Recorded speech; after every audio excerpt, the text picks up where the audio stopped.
जय श्री कृष्णा भक्तों, श्रीमद् भगवद गीता अध्याय 9 श्लोक 34।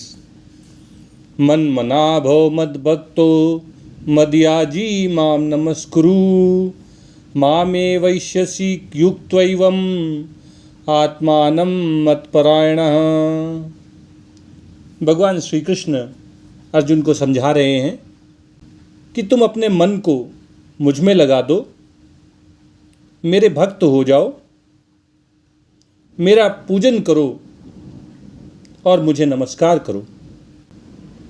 इस प्रकार तुम अपने आप को मेरी भक्ति, प्रेम और ज्ञान से युक्त करके मेरे परायण होकर तुम मुझे ही प्राप्त होगे, तुम्हें निश्चित रूप से भगवत प्राप्ति हो जाएगी। भगवान की प्राप्ति का सरल सुगम साधन भगवान श्री कृष्ण अर्जुन को इस श्लोक में बता रहे हैं, जिसके लिए न तो बहुत अधिक शास्त्रों को पढ़ने की आवश्यकता है, ना ही कोई कर्म कांड में यज्ञ आदि अनुष्ठान करने की आवश्यकता है। भगवान द्वारा अर्जुन को भगवत प्राप्ति की बताई हुई ये विधि कलयुग में हम सब के लिए बड़ी ही उपयोगी है। अगर हम सब भगवान को प्राप्त करना चाहते हैं तो हमारे लिए भगवान भगवत प्राप्ति का एक बड़ा ही आसान उपाय इस श्लोक के माध्यम से अर्जुन को बता रहे हैं। भगवान कहते हैं कि मन मना भव। मन कहीं ना कहीं तो लगता ही है, मन का कार्य एक जगह से दूसरी जगह जाता रहता है। जो भी हमारे संस्कार हैं, हमारे अंदर जिस किसी व्यक्ति, वस्तु, स्थान के प्रति महत्ता का भाव है, मन वहाँ जाता रहता है। और इसलिए भगवान कहते हैं कि मन को मुझ में लगा दो, क्योंकि मन वहीं जाएगा जहाँ अपनापन है, जहाँ प्रियता है। और भगवान तो अपने ही हैं। मैं भगवान का हूँ, इस भाव से जब भगवान की शरण भक्त ग्रहण करता है तो स्वतः ही उसका मन भगवान में लग जाता है। यही उपाय भगवान अर्जुन को बता रहे हैं कि मन मना भव, अपने मन को मुझ में लगा दो। और भगवान अर्जुन से कहते हैं कि मद भक्तो, मेरे भक्त हो जाओ, मेरी भक्ति में लग जाओ। मैं भगवान का हूँ, इस भाव से जब भगवान की शरण में आओगे और भगवान की भक्ति में लग जाओगे तो तुम्हें निश्चित रूप से भगवत प्राप्ति होगी। भक्त बन जाने से मनुष्य के अंदर फिर अहंकार नहीं रह जाता है, जो असत के साथ, संसार के साथ, माया के मोहवश उसने संबंध जोड़ लिया होता है कि ये शरीर मेरा है, ये स्त्री, पुत्र, पति, पत्नी, बेटा, बेटी, ये सब मेरे हैं। इन मैं और मेरा के संबंध से मुक्त होकर वो भगवान की भक्ति में लग जाता है। और भगवान अर्जुन से कहते हैं कि मद याजी, मेरा पूजन करो, मेरी अर्चना करो।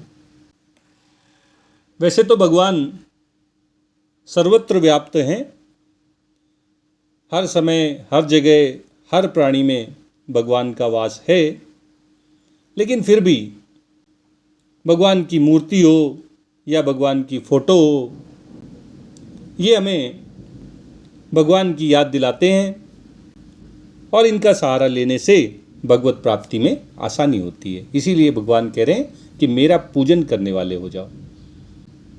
जो भी कर्म करो वो मुझे अर्पित करते हुए करो। हर समय, हर जगह मेरी ही पूजा हो रही है, इस भाव से अपने कर्मों को करते रहो। और भगवान अर्जुन से कहते हैं कि माम नमस्कुरु, मुझे नमस्कार करो, मुझे प्रणाम करो, मुझे धन्यवाद दो। जो भी अनुकूल प्रतिकूल परिस्थितियां जीवन में तुम्हारे सामने उपस्थित हों, उन्हें तुम मेरी ही दया और मेरी ही कृपा समझकर मुझे नमस्कार करते रहो। इस तरह तुम समता में स्थित हो जाओगे। परिस्थितियों के बदलने से प्रभावित नहीं होगे, तुम्हें सदैव मेरा स्मरण बना रहेगा। मुझे नमस्कार करते हुए तुम भगवत प्राप्ति कर पाओगे। भगवान कहते हैं, इस प्रकार अपने मन को मुझ में लगाकर, मेरे भक्त बनकर, मेरा पूजन करके और मुझे नमस्कार करके तुम अपने आप को मुझसे युक्त कर पाओगे, मेरी भक्ति कर पाओगे, मुझसे प्रेम कर पाओगे, मेरे ज्ञान से युक्त हो पाओगे। इस प्रकार अभ्यास करते हुए तुम मेरे परायण हो जाओगे। मेरे अतिरिक्त तुम्हें किसी की कोई परवाह नहीं रह जाएगी। मुझे प्रसन्न करने के लिए, मुझे पाने के लिए ही तुम्हारा सारा का सारा कार्य होगा और इस प्रकार तुम मुझे ही प्राप्त हो जाओगे। मेरे परायण होने से तुम्हें भगवत प्राप्ति हो जाएगी।